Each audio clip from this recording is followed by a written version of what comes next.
अंकिता एक बहुत ही चुलबुली और समझदार लड़की थी। वो सभी लोगों का बहुत ख्याल रखा करती थी। एक दिन उसकी शादी समीर से हो जाती है, पर शादी के कुछ दिनों बाद ही उसके पति समीर का कार एक्सीडेंट हो जाता है, जिसमें उसकी जान चली जाती है। अंकिता समीर की याद में डिप्रेशन में चली जाती है और एक दिन सुबह वो मंदिर जाती है, जहां उसकी मुलाकात उसके दोस्त सुशांत से होती है। हेलो अंकिता, कैसे हो? अरे सुशांत, तुम यहाँ कैसे? अरे मैं तो माता रानी के दर्शन के लिए आया हूँ। तुम तो ट्रेनिंग पर गए थे ना?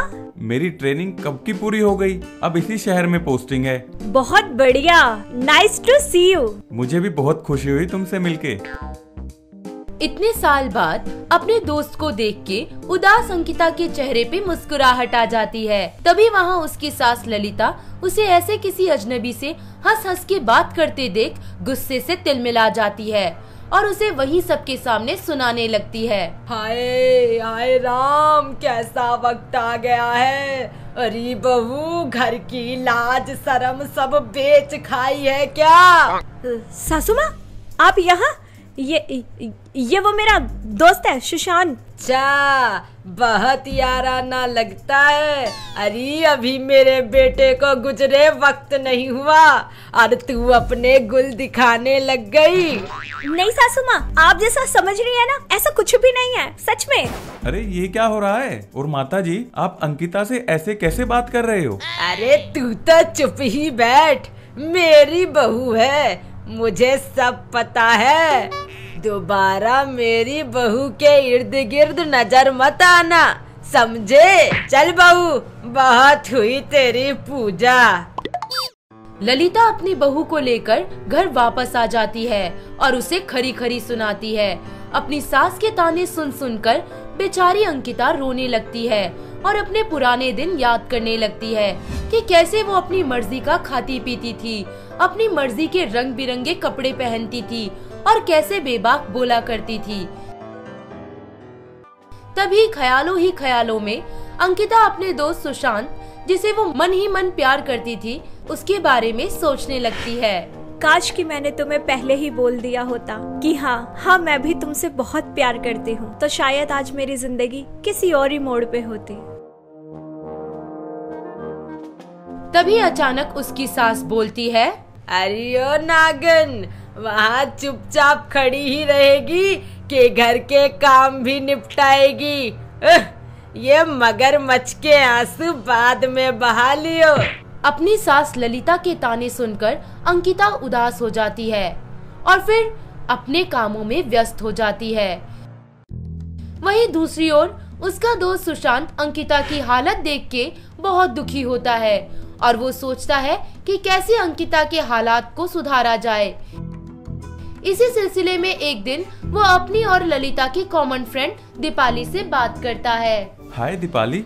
हेलो सुशांत, मैं तो ठीक हूँ, तुम सुनाओ, वो मंदिर में क्या बवाल हो गया तुम्हारे और अंकिता के बीच? अच्छा, तो तुम्हें भी पता चल गया? यार, जरा सी बात का बतंगड़ बना दिया अंकिता की सास ने। हाँ, वैसे बहुत बुरा हुआ अंकिता के साथ। जब से विधवा हुई है, उसकी सास ने तो उसका जीना हराम कर दिया है। हाँ यार, मुझे भी बहुत बुरा लग रहा है। काश मैं अंकिता के लिए कुछ कर सकता।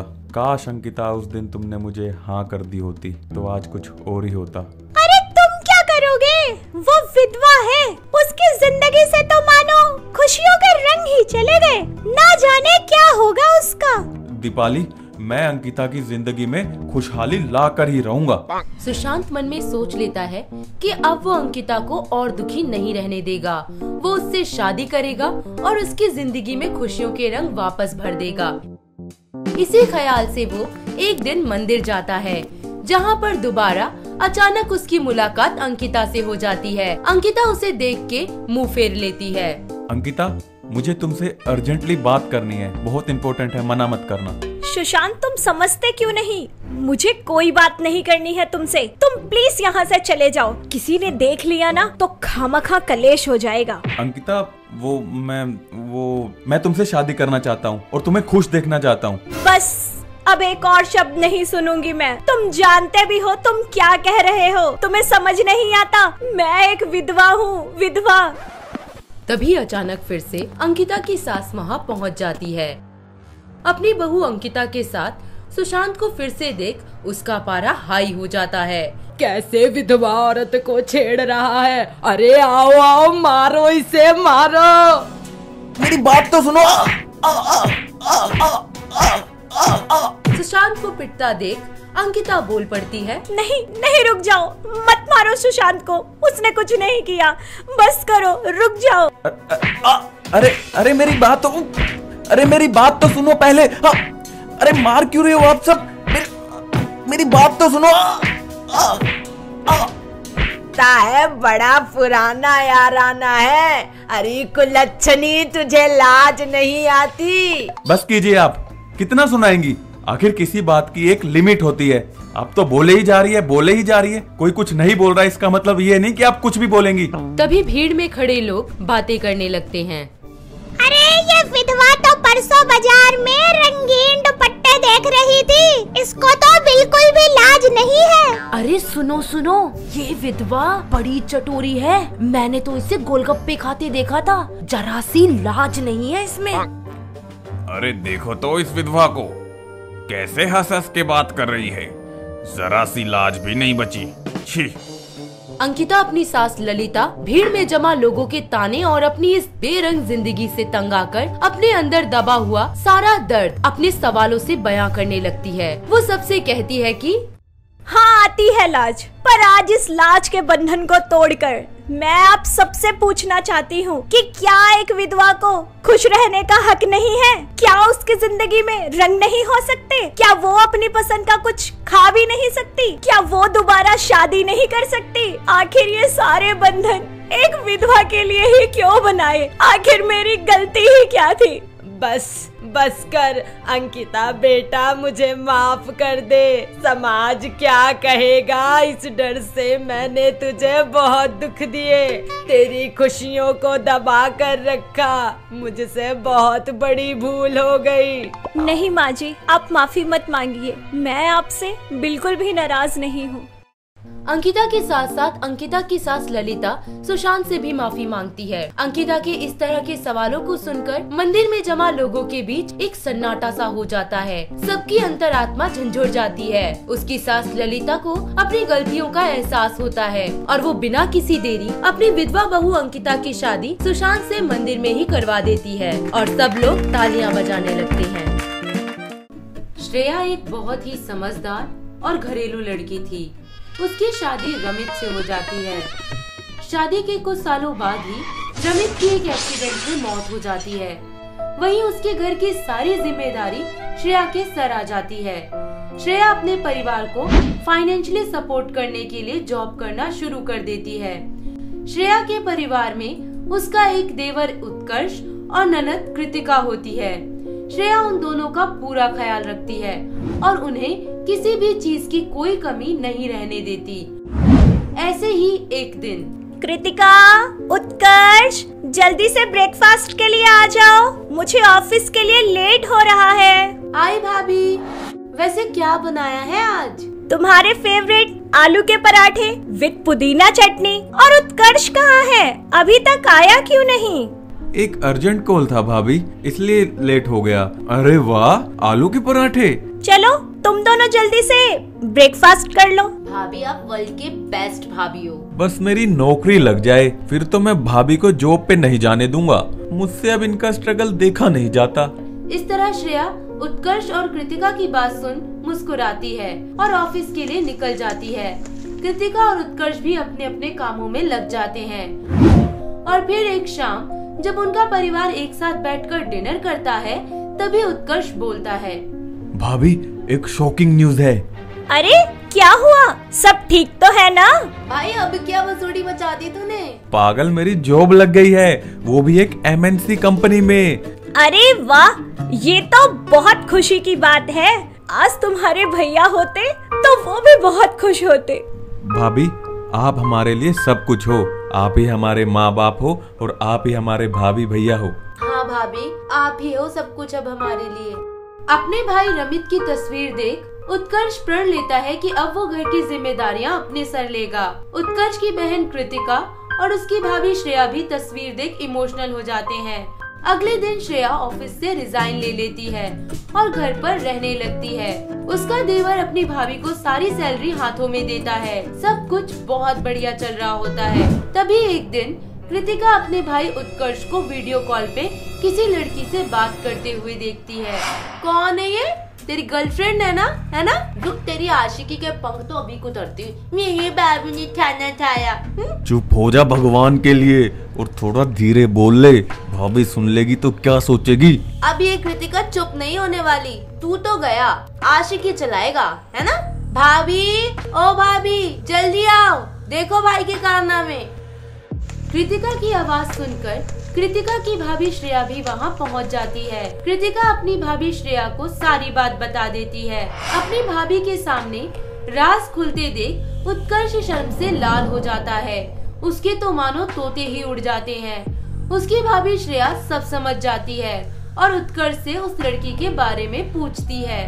अच्छा जी, अब इतना शर्माओ मत, चलो चलो जल्दी बताओ कौन है वो।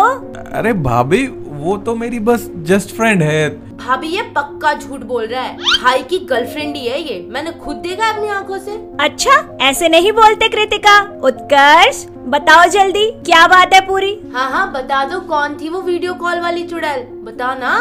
बस श्रेया, तुम्हारा बड़ा भाई है, ऐसे नहीं बोलते। अपनी भाभी श्रेया के पूछने पर उत्कर्ष सब बता देता है कि कंगना उसकी गर्लफ्रेंड है। वो उसे पिछले 4 सालों से डेट कर रहा है। वो दोनों एक दूसरे से बहुत प्यार करते हैं और शादी भी करना चाहते हैं। अपने देवर उत्कर्ष की बात सुनने पर उसकी भाभी कुछ दिनों बाद उसकी शादी कंगना से करवा देती है। कुछ दिनों तक सब कुछ अच्छा चलता है, पर एक दिन। कंगना, कहाँ हो तुम? अभी तक आई क्यों नहीं? अरे भाभी, कंगना भाभी तो अभी तक सोकर ही नहीं उठी। हाँ, क्या कहा? अभी तक सो रही है? ठीक तो है ना वो? भाभी जल्दी से ब्रेकफास्ट लगा दो ना, ऑफिस के लिए लेट हो रहा हूँ मैं। और हाँ, ये पकड़ो मेरी इस मंथ की सैलरी। भाभी, मुझे शाम को अपनी फ्रेंड की शादी में जाना है, 2000 रुपए दे दो। तभी कंगना वहाँ आ जाती है और अपने पति उत्कर्ष की सैलरी को अपनी जेठानी श्रेया के हाथ में दे मुंह बना लेती है। कंगना का मन अपनी ननद कृतिका और जेठानी श्रेया के लिए बहुत खट्टा हो जाता है। वो उन्हें घर से निकालने के लिए और अपने पति उत्कर्ष की नजरों में गिराने के लिए वो अपनी एक महंगी डायमंड रिंग चोरी चुपके अपनी ननद कृतिका के बैग में रख देती है और घर में बवाल करती है कि उसकी रिंग खो गई है। तभी शाम को आए आए, मैं तो बर्बाद हो गई। आए, मेरी डायमंड की रिंग मिल नहीं रही। क्या हुआ कंगना, क्या बात है? तुम्हारा सामान तो कोई भी नहीं छेड़ता, ध्यान से ढूंढो, मिल जाएगी। भाभी, मैंने बताया था ना पार्टी में जाना है, लेट हो रहा है। अरे मेरा पर्स रखा है टेबल पर, दे दो ना। ये बेबी डॉल की तो ड्रामे ही नहीं खत्म होते। ड्रामे? और मैं, और मुझे पक्का पता है मेरी डायमंड रिंग है ना, तूने ही चुराई है। क्या बकवास है, कुछ भी। भाभी मुझे इनडायरेक्टली चोर बोल रही है। मुझे पक्का यकीन है रिंग तेरे पर्स में है, तू बस अपना पर्स चेक करा दे। कंगना कृतिका का पर्स चेक करती है जिसमें डायमंड रिंग मिल जाती है। अपने पर्स में डायमंड रिंग देख कृतिका शॉक होकर घबरा जाती है। ये नहीं हो सकता, मुझे फंसाया जा रहा है। अब पता चला पार्टी में जाने के लिए हड़बड़ाहट क्यों हो रही थी। बस करो अब तुम दोनों, बहुत हो गया। घर में हो रहे झगड़ों से घर की बड़ी बहू श्रेया बहुत परेशान हो जाती है। बस अब मुझसे इस घर की जिम्मेदारी और नहीं संभलती। ये लो कंगना चाबियां, और आज से घर की सारी जिम्मेदारी तुम्हारी। घर की सभी चाबियां पाकर कंगना बहुत खुश होती है। दिन बीतते जाते हैं। कंगना अपनी जेठानी श्रेया के साथ नौकरों जैसा बर्ताव करने लगती है। वो हर दिन अपनी जेठानी को नीचा दिखाने का एक भी मौका नहीं छोड़ती थी। फिर एक दिन वो अपनी जेठानी पर पैसे चोरी होने का झूठा आरोप लगा देती है। अपने ऊपर चोरी का आरोप लगने पर श्रेया और कंगना की बहुत बहस होती है और श्रेया घर छोड़ के जाने लगती है। तभी उत्कर्ष अपनी भाभी को रोक लेता है। कंगना, ये भाभी कहाँ जा रहे हैं? अरे जाने दो, ये वैसे भी इस घर में रहने लायक नहीं है। ऐसा भी क्या हो गया? आज तो मुझे सब कुछ क्लियर कर ही दो। तुम्हारी भाभी ना एक नंबर की चोर, लालची और झूठी है। और हद तो इन्होंने तब कर दी जब अपने ही घर में चोरी करा दी। अपनी भाभी के खिलाफ ऐसी बात सुनकर उत्कर्ष को गुस्सा आ जाता है और वो अपनी बीवी कंगना को एक तमाचा लगा देता है। क्या बकवास करती हो? इनकी वजह से आज मैं इस लायक हुआ हूँ कि कुछ बन सकूं, और मुझे तुम्हारी सारी करतूतों के बारे में पता चल चुका है। तभी उत्कर्ष अपने पड़ोसी उमंग को बुला लेता है, जिसने कॉल करके उत्कर्ष को ऑफिस से फौरन घर आने के लिए कहा था। कंगना की सारी करतूत उमंग की इंस्टाग्राम रील वीडियो में कैद हो जाती है, जहां कंगना खुद अपनी जेठानी के पर्स में पैसे डालते हुए दिखाई दे रही थी। अपनी वीडियो देख के कंगना के होश उड़ जाते हैं और उसे अपने किए का पछतावा होने लगता है। कुछ ही देर में उत्कर्ष अपनी बहन कृतिका और भाभी श्रेया को बुला लेता है और बोलता है, या तो भाभी और कृतिका से माफी मांगो या फिर वो रहा घर का दरवाजा। आगे तुम अपने आप ही समझदार हो। उत्कर्ष, ये तरीका ठीक नहीं है बात करने का। कंगना तुम्हारी पत्नी है, थोड़ा तमीज से बात करो उससे। देखो, भाभी अभी भी तुम्हारी ही साइड ले रही है और तुमने इन पर इतना घिनौना इल्जाम लगा दिया। शर्म आती है मुझे तुम्हें अपनी बीवी बोलते हुए। छी। कंगना को अपने किए पर बहुत शर्मिंदगी महसूस होती है। वो अपनी ननद कृतिका और जेठानी श्रेया से माफी मांगती है। वो दोनों उसे माफ कर देते हैं। इस तरह उनका परिवार फिर से खुशी खुशी रहने लगता है। पम्मी का बेटा सूरज बहुत ही नेक दिल लड़का था। सूरज पेशे से एक टीचर था। पम्मी अपने बेटे सूरज को बेहद प्यार करती थी।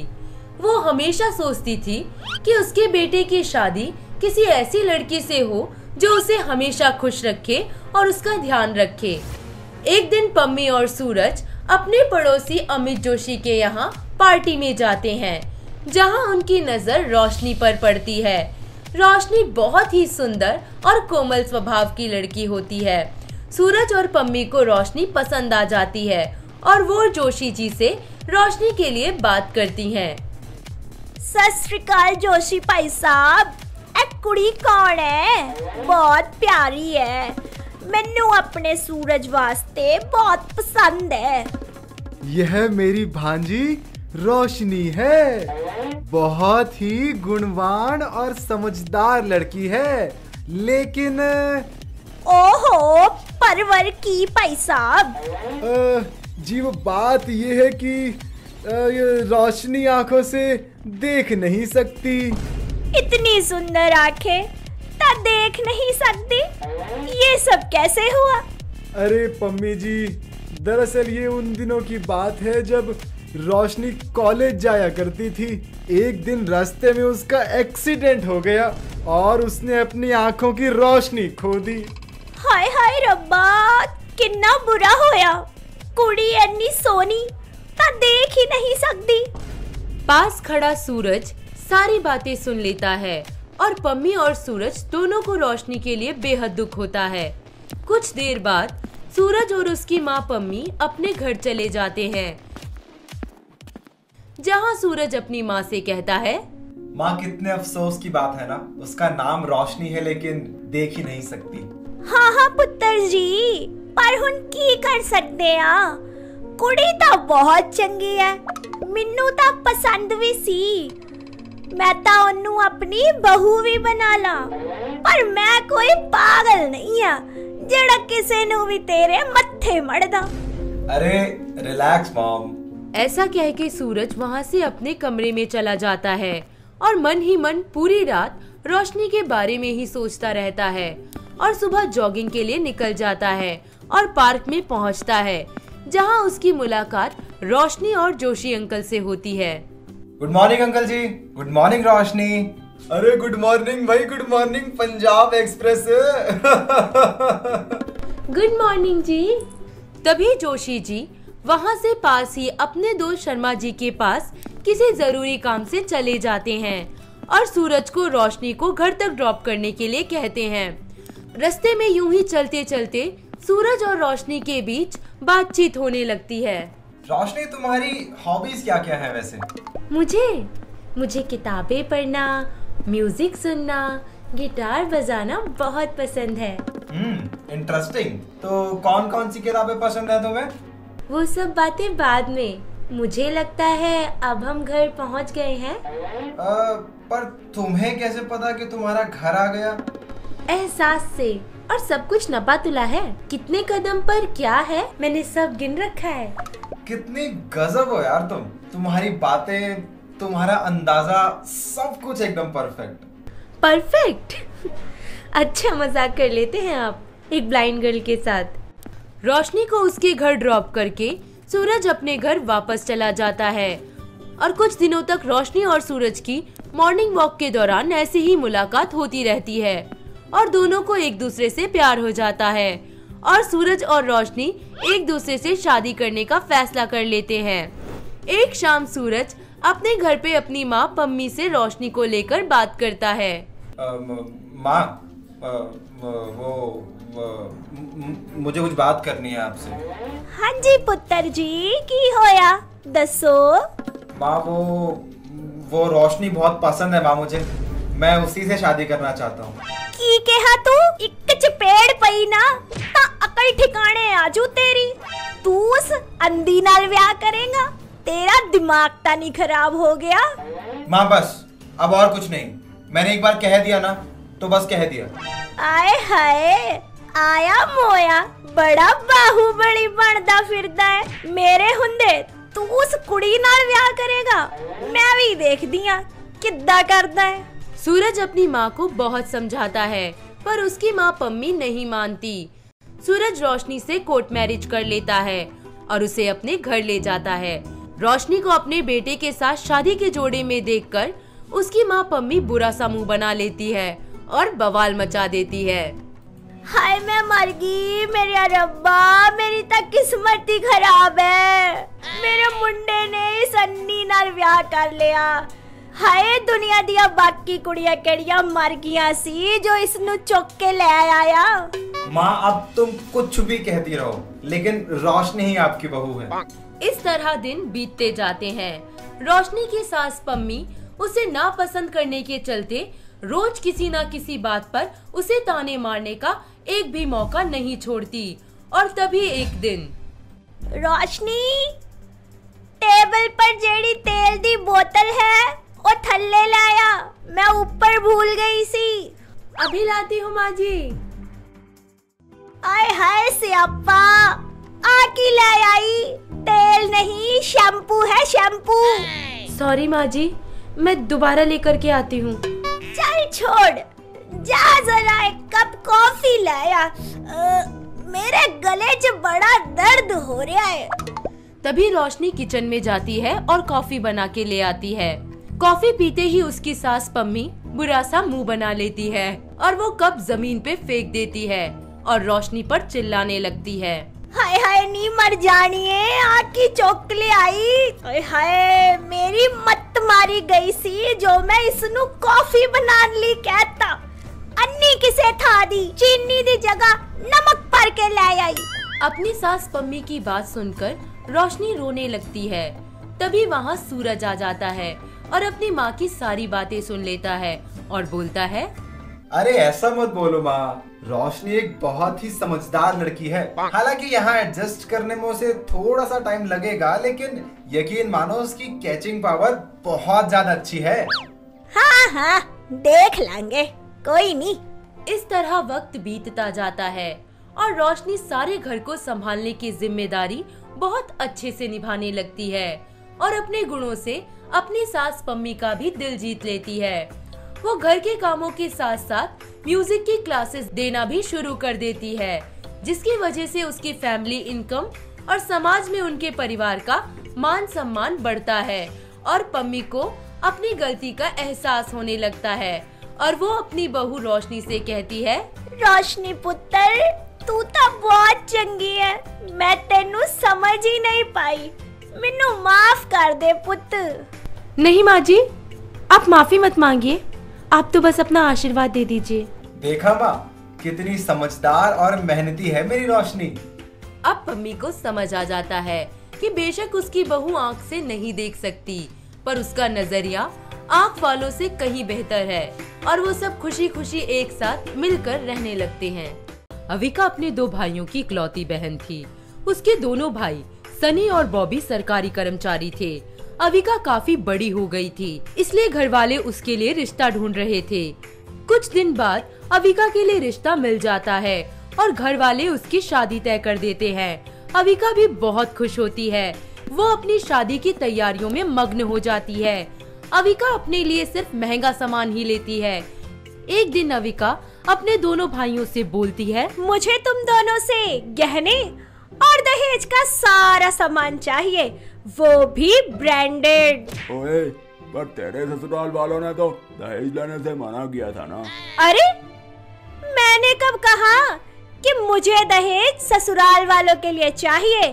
ये सारी चीजें तो मुझे अपने लिए चाहिए। अच्छा ठीक है, हम तुम्हें ट्रक भर के दहेज देंगे। अब तक खुश है ना? देखते ही देखते अविका की शादी हो जाती है और उसके दोनों भाई उसे बहुत सारे गहने और दहेज का सामान देते हैं। ये देखकर अविका की सास उससे बोलती है, बहू, हमने दहेज लाने से मना किया था, फिर भी तुम इतना सारा दहेज ले आई। अरे सासू माँ, ये सब मैं अपने लिए लाई हूँ, आप इन्हें यूज मत करना। अविका की बात सुनकर उसकी सास चुप हो गई। दिन बीतते गए और अविका का लालच बढ़ता ही गया। अब उसे जिस भी चीज की जरूरत होती वो अपने भाइयों से मांग लेती। ये बात उसके ससुराल वालों को बिल्कुल भी पसंद नहीं आती थी। एक दिन अविका के पति विवेक को कुछ पैसों की जरूरत पड़ जाती है। वो अविका से बोलता है, अरे अविका, तुम्हारे पास कुछ पैसे है क्या? वो मुझे अचानक कुछ जरूरत पड़ गई है। अरे वाह, आज तक तो तुमने मुझे 1 फूटी कौड़ी भी नहीं दी और आज मुझसे पैसे मांग रहे हो। नहीं है तो सीधा मना कर दो ना यार, इतना बकवास क्यों कर रही हो? रुकिए रुकिए, अपने भाई से कहकर दिलवा देती हूँ। नहीं यार, तुम उन्हें पहले ही बहुत परेशान करती हो और मैं नहीं चाहता कि तुम मेरी वजह से उन्हें और कष्ट दो। अविका अपने पति की बात को अनसुना कर देती है और अपने भाई से पैसे मांग लेती है।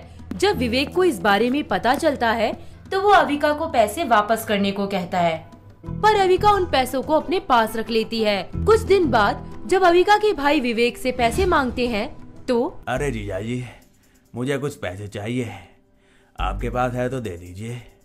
आपने तो मुझसे लिए भी थे, हम बाद में हिसाब कर लेंगे। पर वो पैसे तो मैंने अविका को वापस दे दिए थे। क्या अविका ने तुम्हें पैसे वापस नहीं दिए? अरे हाँ, कर तो दिए थे, काम के चक्कर में कुछ याद ही नहीं रहता। विवेक समझ जाता है कि अविका का भाई उसे बचाने के लिए झूठ बोल रहा है। वो अविका के पास जाता है और उससे पूछता है कि उसने पैसे वापस क्यों नहीं किए। इस पर अविका जोर जोर से रोने लगती है और बोलती है, तुम तो मुझे भिखारन समझते हो जो मांग लेती हूँ, हाँ, पर वापस नहीं करती। भला अपने भाई से पैसे ही तो लिए हैं, इस पर इतने सवाल करने की क्या जरूरत है? अविका का ड्रामा देखकर विवेक चुपचाप वहाँ से चला जाता है। समय बीतता जाता है और अविका का लालच बढ़ता ही जाता है। अविका के ससुराल वाले उसकी इस आदत को सुधारने के लिए अविका के भाइयों के साथ मिलकर एक प्लान बनाते हैं। अविका की एक नंद थी जिसका नाम स्वाति था। स्वाति अभी कुंवारी थी, इसलिए अविका के सास ससुर स्वाति का रिश्ता अविका के छोटे भाई बॉबी से तय कर देते हैं। अरे बहू, अब तो तुम स्वाति की ननद बनने जा रही हो। क्या चाहिए तुम्हें दहेज में अपने लिए? मुझे तो अपने लिए 9 लाख हार चाहिए, वो भी वाइट गोल्ड का। हाँ भाभी, बिल्कुल, तुम्हें 9 लाख हार जरूर मिलेगा। और मुझे तो दहेज में बहुत सारी चीजें चाहिए, 4 डायमंड सेट, एक गाड़ी और हाँ, एक बाइक जरूर होनी चाहिए, वो भी स्पोर्ट वाली। पर ये सब तो बहुत महंगा होगा ना, और वैसे भी मेरे भाई के पास ये सब चीजें पहले से ही हैं। मैं ये सब चीजें अपने लिए ले रही हूँ, किसी और के लिए नहीं। चाहिए तो हमें भी नहीं था, पर तुम दहेज लेकर ही आई ना।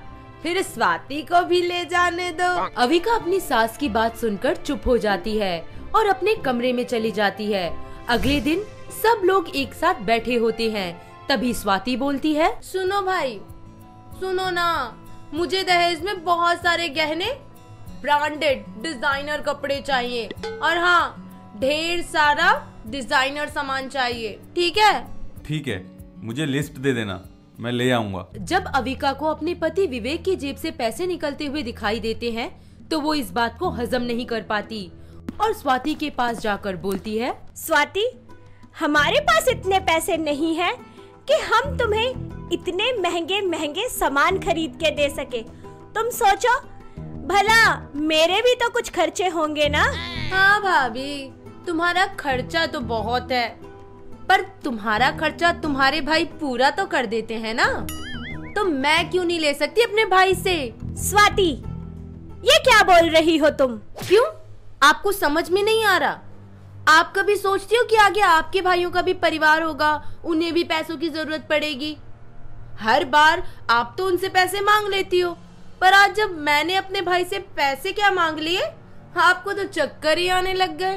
तुम ज्यादा मत बोलो, मैं तुम्हारी बड़ी भाभी हूँ, जैसा कहती हूँ ना वैसा करो। आई बात समझ में? मैं क्यों करूँ कोई कॉम्प्रोमाइज? आप भी तो अपने परिवार वालों से लेती हो सब कुछ, तो मैं क्यों ना लूं? हमारा कोई कंपटीशन हो रहा है क्या? मैं कुछ नहीं जानती, आप बस अपने काम से काम रखिए, समझी? ऐसा कहकर स्वाति वहाँ से चली जाती है। इस तरह कुछ दिन बीतते जाते हैं और स्वाति अपनी जिद पर अड़ी रहती है और धीरे धीरे अविका को अपनी गलतियों का एहसास होता है और वो सोचती है जिस तरह आज वो परेशान हो रही है ऐसे ही उसके घर वाले भी कितना परेशान हुए होंगे। इसी बीच अविका स्वाति के पास जाती है और बोलती है, स्वाति, मुझे तुमसे कुछ कहना था। हाँ जी, कहिए ना, फिर से कोई नई शिकायत लेके आई हो? नहीं नहीं, ऐसी कोई बात नहीं है, वो तो मैं तो बस क्या, भाभी बोलो ना, क्या कहना है, क्या कहना चाहती हो? मैं समझ गई, तुम सही बोल रही हो स्वाति। अपने लालच और स्वार्थ के कारण मैंने ये कभी सोचा ही नहीं कि मेरे कारण मेरे परिवार को कितनी मुसीबतों का सामना करना पड़ा होगा। और आज जब ये बात मुझ पर आई है तो मुझे समझ आ गया है कि मैंने अपने भाइयों के साथ बहुत गलत किया। अब जब आपको ये सब समझ आ गया है ना, तो आप अपने भाइयों से माफी मांग लो और मुझे भी माफ कर दो। मैंने ये सब सिर्फ आपको आपकी गलती का एहसास दिलाने के लिए किया था। अविका को स्वाति की बात समझ आ जाती है। वो अपने भाइयों से माफी मांग लेती है और लालच का भी त्याग कर देती है, जिसके बाद अविका का पति विवेक भी उसे किसी चीज की कमी नहीं होने देता और वो सब खुशी खुशी एक दूसरे के साथ रहने लगते हैं। गणपत एक गरीब कुम्हार था। वो मिट्टी के बर्तन और खिलौने बेचकर अपने परिवार का पालन पोषण करता था। उसके परिवार में उसकी पत्नी लक्ष्मी और बेटी सरस्वती रहती थी। परिवार के सभी सदस्य एक दूसरे से बेहद प्यार करते थे। ऐसे ही एक दिन गणपत अपनी बेटी सरस्वती से बोलता है, अरे लाडो, देख मैं बाजार से कितने सुंदर सुंदर रंग लाया हूँ। बहुत सुंदर पिताजी, इससे तो दिवाली की मूर्तियाँ और भी खूबसूरत लगेंगी। अरे अगर इस बार काम अच्छा हुआ ना तो तेरे लिए तोहफे लेकर आऊंगा। सच्ची पिताजी? तो मेरा तोहफा पक्का ना? कुछ ही दिनों बाद गणपत की तबीयत बिगड़ने लगती है। अब आर्थिक तंगी ने उनके घर को अपनी चपेट में और भी ज्यादा लेना शुरू कर दिया था। गणपत के घर में 2 जून की रोटी भी बहुत मुश्किल से जुट पाती थी। उनके परिवार के हालात बद से बदतर होते जा रहे थे, जिसके कारण उसकी पत्नी लक्ष्मी उसके काम का सारा जिम्मा अपने सर ले लेती है। लक्ष्मी अपने काम का आरंभ भगवान के सामने प्रार्थना करने से शुरू करती है। ए भगवान, मेरे पति की तबीयत और घर के हालात दोनों ही बिगड़ते जा रहे हैं। आप ही मेरी बिगड़ी बनाओगे प्रभु। माँ, जल्दी कीजिए, पिताजी इंतजार कर रहे होंगे। हाँ सच तो चलती हूँ, बस तुम आगे चलो। माँ, मैंने सारी तैयारी कर ली है, मिट्टी भी ले आई, चाक भी आंगन में रख दिया, मिलकर ढेर सारे दिए और खिलौने बनाएंगे। और जो तेरे पिताजी रंग लाए थे वो कहाँ रखे हैं? माँ, पर रंग तो खत्म हो गए थे, आपको बाजार से नए लाने पड़ेंगे। यहाँ रोटी के पैसे जुट नहीं रहे और बिटिया रानी रंग अलग ही मुसीबत है। वो रोज रोज मिट्टी के दिए, खिलौने और अन्य सामान बनाकर घर घर बेचने लग जाती है। पर लोगों पे तो मानो जैसे चाइनीज सामान खरीदने का नशा चढ़ जाता है और बेचारी लक्ष्मी की सारी मेहनत हारने लगती है। ऐसे ही एक शाम को वो लोग खाना खा ही रहे होते हैं, तभी गणपत बोलता है, अरे एक गिलास पानी तो देना जरा। ये लीजिए पानी। अरे पता नहीं कब तक ठीक होऊंगा मैं। लक्ष्मी, मैं तुम पर बोझ बन गया हूँ। अरे कैसी बात कर रहे हैं आप? नहीं, अभी तक तो आप ही कमा कर खिला रहे थे ना हमें। अब मुझे भी आपकी सेवा करने का कुछ मौका दीजिए। हे भगवान, अब और नहीं सहा जाता, बस उठा ले अब तो। बस कीजिए, बहुत हुआ आपका। अगले दिन लक्ष्मी अपनी बेटी के साथ मिट्टी का सामान बेचने जाती है। तभी अचानक रोड पे उसका कार एक्सीडेंट हो जाता है, जिसमें उसका एक पैर टूट जाता है और उसका सारा मिट्टी का सामान चकनाचूर हो जाता है। सरस्वती अपनी माँ को ऐसा देख बहुत घबरा जाती है और वो उन्हें संभालते हुए गाड़ी वाले पर गुस्सा करती है। तभी गाड़ी से एक नौजवान निकलता है जिसका नाम पवन होता है। अरे अरे, कहीं आपको ज्यादा चोट तो नहीं लगी ना? मेरी टांग। माँ तुम ठीक तो हो ना? उठो और यही ज्यादा बाहर निकलो अपनी गाड़ी से। सत्तो, हमारा सारा सामान चकनाचूर हो गया, अब क्या होगा? अरे माँ जी, ओह शिट, ये क्या हो गया यार? गाड़ी की हेडलाइट जैसी आंखें हैं तुम्हारी, दो इंसान नजर नहीं आए, मेरे सारे खिलौने तोड़ के चकनाचूर कर दिए। Ma'am I am very sorry, वो बस ब्रेक नहीं लगे मुझसे। और अरे माता जी, आपको तो बहुत ज्यादा चोट लग गई है। अरे ये जो नुकसान हो गया इसकी भरपाई कौन करेगा? Ma'am I am very sorry, मैं पूरी भरपाई कर दूंगा। बताइए कितने पैसे हुए? पैसे वैसे बाद में गिनना, पहले मेरे सारे खिलौने उठाओ। मैम आप गुस्सा मत कीजिए, मैं अभी उठा देता हूँ। पवन सरस्वती और उसकी माँ लक्ष्मी को लेकर हॉस्पिटल जाता है, जहाँ उनका इलाज चल रहा होता है। सरस्वती अपनी माँ के एक्सीडेंट से बहुत मायूस हो जाती है। तभी पवन उसके पास आता है और बोलता है, अरे आप चिंता मत कीजिए, सब ठीक हो जाएगा। क्या ठीक हो जाएगा?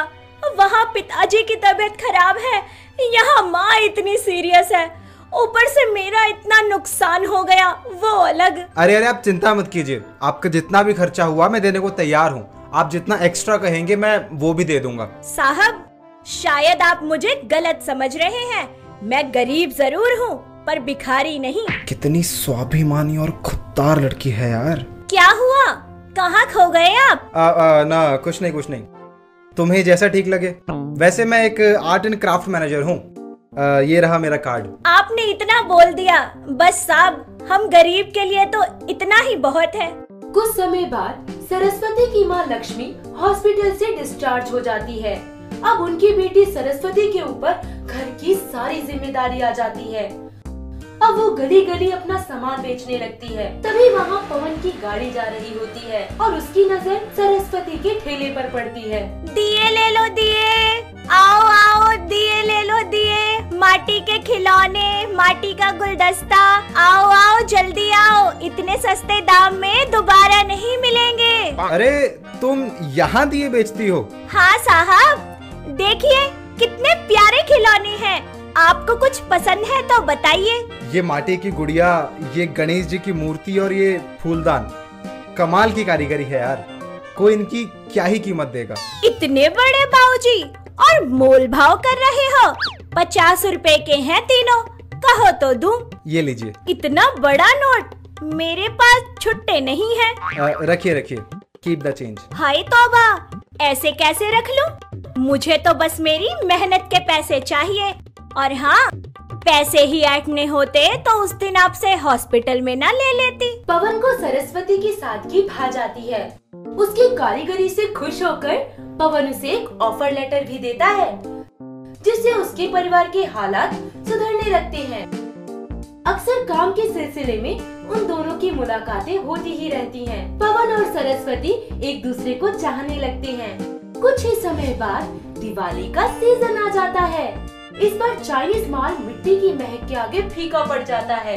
शाम को लक्ष्मी और उसका परिवार माता लक्ष्मी की पूजा कर ही रहे होते हैं कि तभी वहाँ पवन मिठाई का डब्बा लिए पहुँच जाता है। नमस्ते आंटी, नमस्ते अंकल, हाय सरस्वती, आप सभी को हैप्पी दिवाली। नमस्ते सर, आपको भी दिवाली की बहुत बहुत बधाई हो। अरे सरस्वती, साहब का मुंह मीठा तो करा जरा।